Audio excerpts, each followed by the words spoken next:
everyone out there, welcome to my channel. I am Dory, I am a teacher of English, and today I will talk about unknown vocabulary in reading.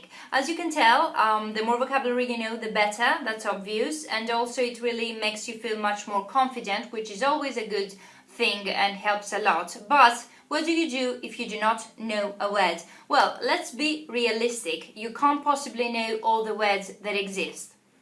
There will always be words that you don't know, especially in academic reading. In an academic reading text, even a native speaker might not know all the words in it. So the secret is not to get stuck with words so much.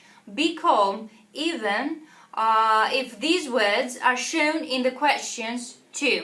Here are some tips to help you deal with this problem as effectively as possible. Tip number 1.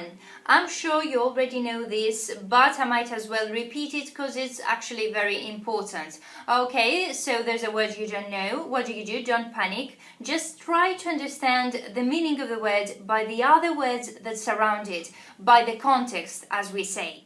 For example, this is an extract of what could be an academic reading text, but the logic is the same for a general IELTS reading text or for any kind of reading actually, so please keep up with me. Let's read.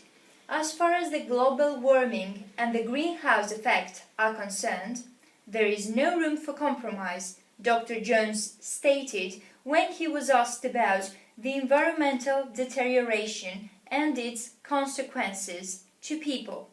So let's just say that you don't know, in this paragraph over here, you don't know the word deterioration. You don't know what it means. But you have to kind of know what it means because there is a task question based on this issue over here, so you should know what this word means. Let's just say that phrases like there is no room for compromise and words like consequences to people, which when we say consequences, we usually mean something bad. What are the consequences of this? Okay, so these kind of phrases, no room for compromise, and what are the consequences, and well, suppose we're not familiar with this kind of phrases, global warming and the greenhouse effect, which are very, very important for our planet and negative oriented, but let's just say we're not familiar with these terms over here.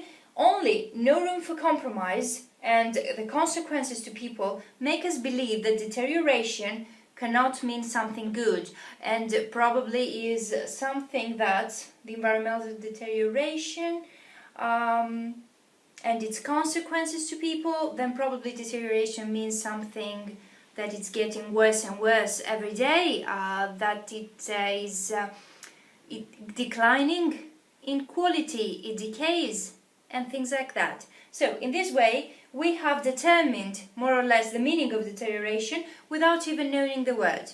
Now, let's just say that we know what the word deterioration means, but we don't know what the word compromise means over here.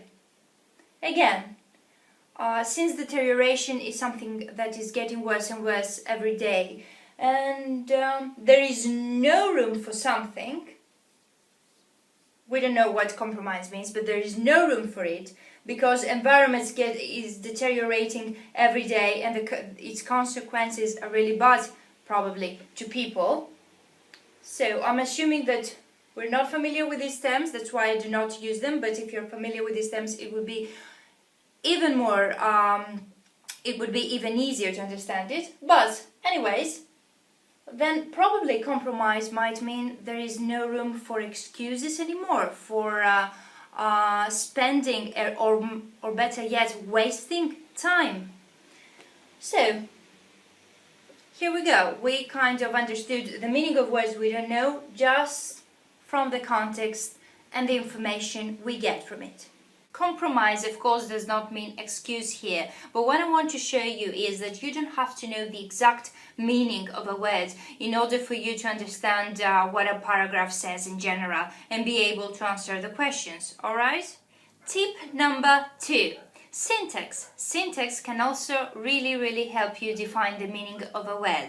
Okay, let's just see an example about syntax now. This is another extract. So we read, if governments internationally insist on avoiding the discussion over environmental matters, I don't think that ecologists and environmental activists all over the world will ever tolerate or condone that. Okay, so now let's just say that you don't know what the words tolerate or condone mean. Let's just see if we can find out more or less their meaning with the help of the syntax. Now, if we see phrases like insist on avoiding, insist on something, if governments internationally insist of something, I don't think that ecologists all over the world and blah blah blah will ever do something, we don't know what that means, or do something else, we don't know what that means.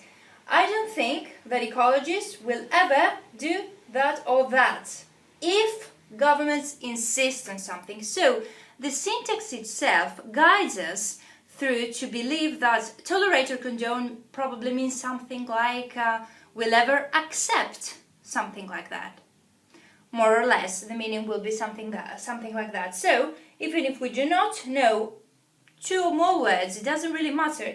Even if we do not know the meaning of words, the syntax itself in the paragraph can guide us through, to understand the meaning of these words. Tip number 3. This is my favorite one. When my students ask me for unknown words while they practice on reading texts, I really don't like answering these kind of questions because they're never going to learn new vocabulary in this way, for one. And after all, I'm not going to be there on the day of the exam with them, and of course they are not allowed to have a dictionary with them. So what do? I like to answer these kind of questions with a little game of mine that I find really effective. So when they ask me what does that word mean, I like to answer, well, I don't know, is it a word with a positive or with a negative meaning? Before you say, how am I supposed to know? I don't know the word.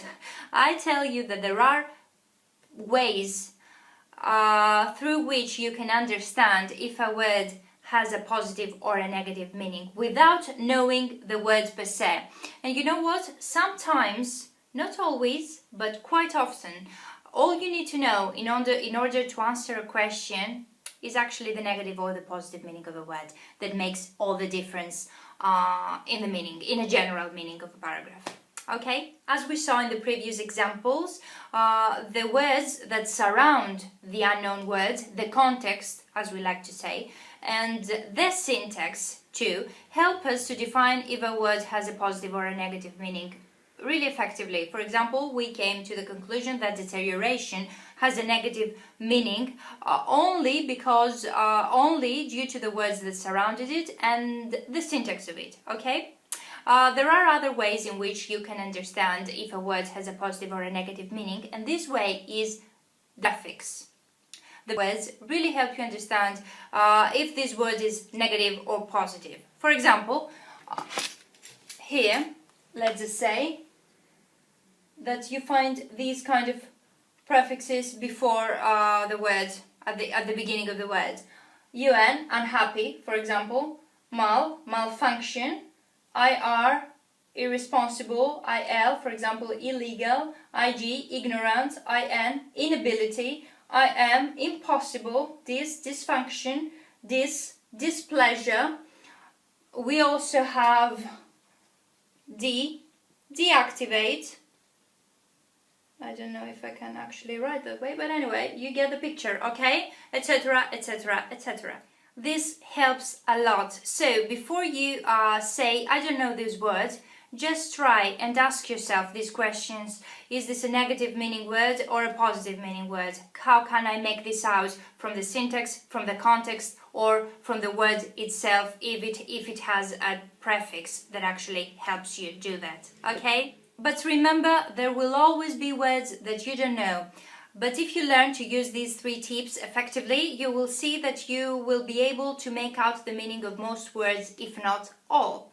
So, well, that's it for today. For more vocabulary, you can follow me on Twitter, like my Facebook page, or add me in Google+. I have added all 3 links down below. If you have any questions, please do leave them down in the comments section. Your feedback is really important, because in this way I know which are your questions and your weaknesses, and I will make videos based on them. So, thank you very much for watching. Good luck with the exam.